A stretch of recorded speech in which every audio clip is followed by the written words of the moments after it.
Ik ben Peter. Ik ben Peter. We zijn hier nu bij de gemeente Leeuwarden. Om over de toegankelijkheid van culturele hoofdstad te praten voor mensen met beperking.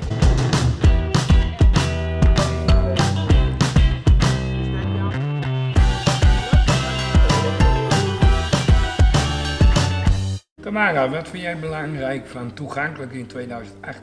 Nou, ik heb het dat u welkom bent met de rolstoel. Sylvia, wat vind jij belangrijk voor toegankelijkheid voor culturele hoofdstad?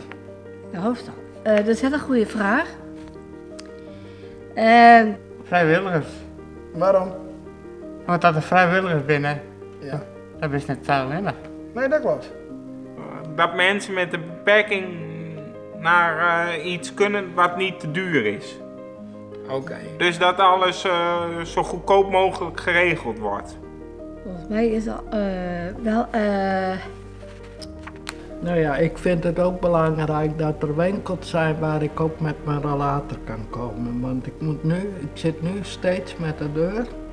Genoeg plekken in het theater, want er ontbreekt ook nog wel eens wat. En die vrijwilligers met meer contact met de voetenmensen.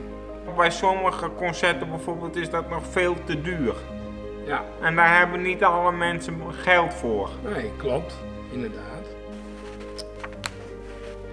wat ik nog... Ze moet meer activiteiten doen. Activiteiten. Ja, meer zeg maar reclame maken bijvoorbeeld. Meer van prokkelen, meer. Dan heb ik liever dat ze schuifdeuren hebben, dat ik er ook door kan. voor alles. We hebben veel geleerd. Maar jullie moeten helpen. Samen zullen we het doen.